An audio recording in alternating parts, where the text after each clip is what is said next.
अब प्रश्न उठता है, हमें आपस में कैसा व्यवहार करना चाहिए? उत्तर, वेद कहता है यथा योग्य व्यवहार करना चाहिए। यथा योग्य मतलब है, बोलो, जैसा हम अपने लिए चाहते हैं वैसा ही दूसरों के साथ करना चाहिए। अब एक उदाहरण से समझेंगे, 2-3 उदाहरणों से अच्छी तरह से।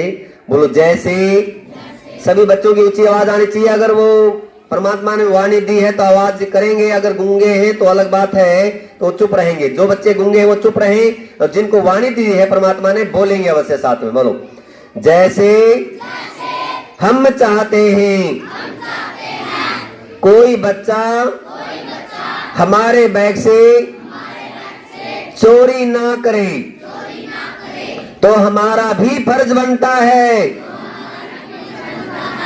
हम भी किसी बच्चे के बैग से चोरी ना करें।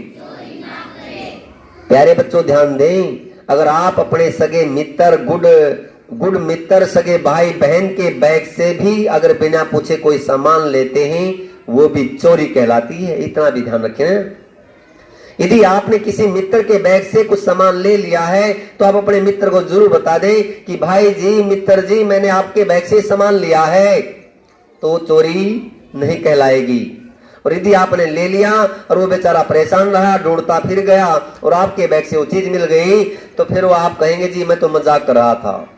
वो मजाक भी चोरी में बदल जाता है। इसलिए मैं निवेदन करना चाहता हूं, प्यारे बच्चों, भूल करके भी बिना पूछे भी कोई सामान ना लिया जाए, वो भी चोरी।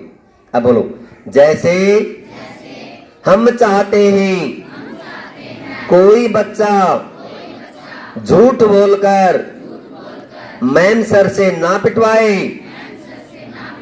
तो हमारा भी फर्ज बनता है हम भी किसी बच्चे को झूठ बोलकर मैम सर से ना पिटवाएं। यदि सच्चाई है तो जरूर पिटवाएं।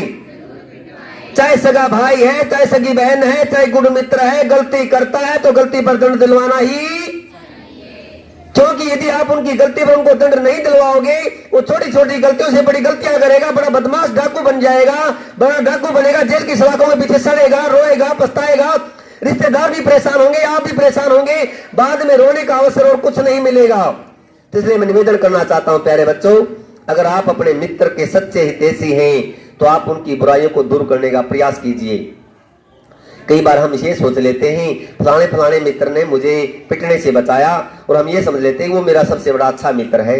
अरे वो आपका सबसे बड़ा दुश्मन है, जो आपको आपकी गलतियों पर पर्दा डाल रहा है, आपको गलतियों की तरफ धकेल रहा है। अगर आपकी गलतियों को उजागर करके आपको समझाने का प्रयास करता है, आप समझाने के बाद भी नहीं मानते हैं, आपके घर पर मम्मी पापा को, स्कूल में मैम सर को शिकायत करता है, तो आपका वो सबसे बड़ा हितैषी है, दुश्मन नहीं है। परंतु हम मान क्या लेते हैं, जो हमारी शिकायत करता है हम उसी को दुश्मन मान लेते हैं, जो हमारी गलतियों पर हमें पिटवाता है हम उसी को दुश्मन मान लेते हैं। बल्कि हमने मन में यह सोचना चाहिए, जिस भी साथी ने मेरी गलती पर मुझे पिटवाया है, मुझे अच्छा बनाने का प्रयास किया है, वही मेरा सबसे बड़ा मित्र है। ये मन में सोच लेना जी।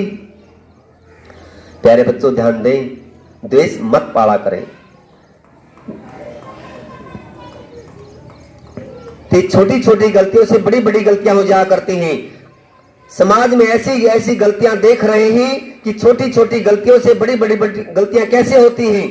एक स्कूल की सच्ची घटना है, छोटी छोटी बातों पर लड़ाई झगड़ा हो जाता है,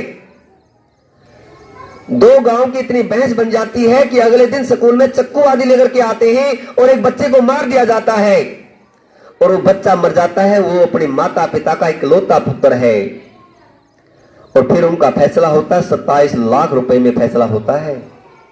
एक तरफ उस परिवार का नाश हो गया जिसके घर में एक संतान थी, वो संतान नहीं रही, और एक दूसरे घर में वो माता पिता कितने दरिद्र थे बेचारे, कितनी मेहनत करके उस बच्चे को पाल रहे थे, उस निकम्मे ने अपने माता पिता की इज्जत पर दाग लगा दिया और उस बच्चे को मार करके उस माता पिता को भी कंगाल कर दिया। हम छोटी छोटी गलतियां करते हैं और अपने माता पिता को दंड देते हैं, तो ये बड़े श्रम की बात है। तो छोटी छोटी गलतियों से बड़ी बड़ी गलतियां हो जाया करती हैं। तो इसलिए प्यार से रहा करें, गलतियां ना किया करें। समाज में अगर आप क्लास में कोई बच्चा गलती करता है तो तुरंत मैम सर पर को उसको शिकायत करें, एक्शन ले, अन्यथा वो छोटी सी घटना बड़ी घटना बन जाया करती है। पीछे आपने अखबारों में पढ़ा हुआ ये घटना, नाम नहीं लूंगा, तो इसलिए समझदार को इशारा काफी है। कोई ऐसी अप्रिय घटना हमारे ऊपर ना घटे, ये परमात्मा से निवेदन है कि आप अच्छे बच्चे बने रहें।